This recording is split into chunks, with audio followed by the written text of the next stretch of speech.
a willingness to be unpopular. Oh God. It's essential. If we're going to lead in an Aquarian age, because we've been put in that position, because we have learned something before someone else, in the same way that others have learned other things before us, we're going to have to be unpopular because we're going to have to be the constant reminder.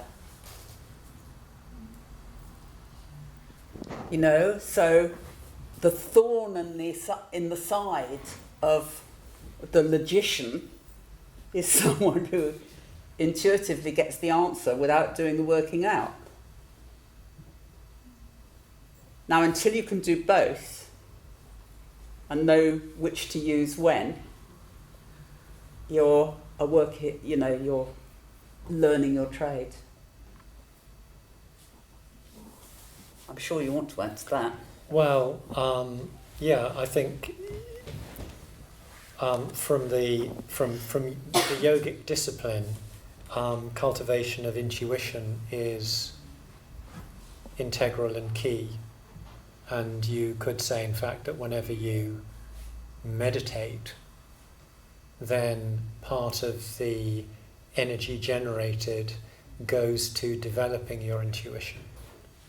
And so it's rather like, on the one hand, we call the lower triangle, first, second and third chakras, is how we express our instinctual self. And that includes the animal instinct that we bring in through our biological evolution. But the 7th, 6th and 5th chakras, the upper triangle, is, if you like, the seat of our intuition.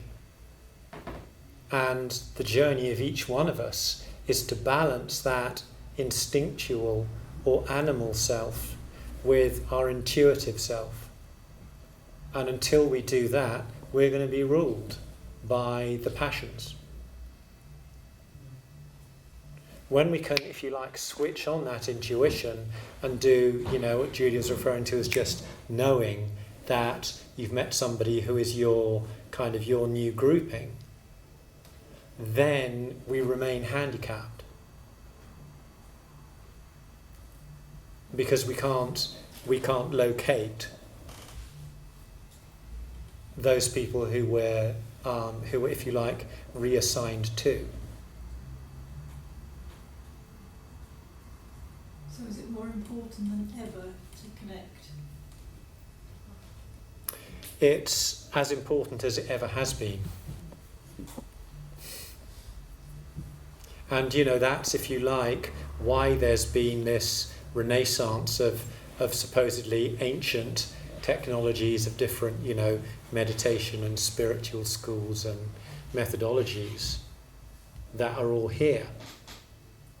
Whereas 50 years ago, none of them were here at all. That's a measure of the importance of all of that methodology, because it all takes us to that same place. Even when we work with people who are very, very, very naturally intuitive, they have huge difficulty because they can't understand why everyone's not. It's like, well, everyone should be like this. What's the matter with them? So you can actually incite a lot of difficult energy to manage wherever you are, whether you're super logical or super intuitive, until you can weave them both together and work with huge patience, I may tell you, and a lot of tolerance. Then you're not uncomfortable anymore, you're just there. Doesn't really matter if you're eating fish and chips or genuflecting or doing whatever you're doing, because it'll all come just naturally. And then the atmosphere that that surrounds you isn't hostile. And if it's not hostile, then you can have a laugh, have a discussion without falling out. Do whatever you're doing. It's this hostility in the atmosphere that causes the and the unpleasant atmosphere in which to work. But none of it's easy. You know, what would be the point? We're learning, we're growing, we're learning not only as individuals but also as collectives. We're learning to let go, we're learning to surrender, to be okay with people not in our group that we might like to have in our group, or moving on to new stuff. You know? We get into a rut and we have to be reminded that we need to move on. If we're quick on the uptake, it'll be a gentle flick. If we're not, it may be a rather severe kick. Because we've got to fit with everyone else now. It's a happening event. It's exciting in one way. Very important not to slip back into old ways, and very important to retain your connection with both the earth and the invisible world, and not give your power away indiscriminately to someone who says they know more than you do, but possibly don't. If they say it, then let's see a bit of proof, please.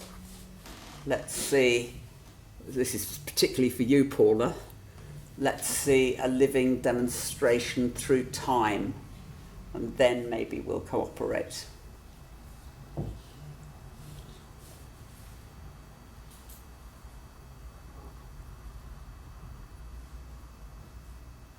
I'm expecting you to come in with something incredibly wise.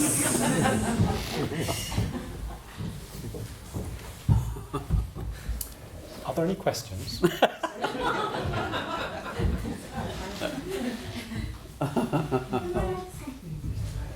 it's interesting, you were just saying, Judy, about, they let them prove it. I'm just thinking the world is, it's not even as simple as that, because it's like hearing someone having said that 20 years ago, and I thought, right, yes, I will let you prove it. And time did show that it wasn't provable. So I had to pick up on this because I thought, well, goodness me, it isn't just a question of sitting back and waiting, because maybe it's you that's changed in that you don't feel the need to quantify it or judge it or blame it. no, well, I think I have changed since then. But I was just thinking it can offer. I'm not quite sure what I'm trying to say, but that it's not even as clear cut as that. You can think that you've been encouraged to use your discrimination, which we were, and even then you're tricked. So it's a bit more, what I want to say is it can be quite devious how you can get caught in it. I think it's called manipulation and control. Indeed. Yeah. I mean, the ego is notoriously devious. Yes. And it will, in an infinite number of ways, deceive you. Yes. Or allow you to deceive yourself. But, it does raise the interesting phenomenon that there's something about spirituality, religion, the esoteric, that seems to encourage people to, before they walk through the doors, to leave their common sense behind them for reasons unknown. I think the Dharma can get twisted round. People can use it in ways that sound enormously dharmic when they're not, actually.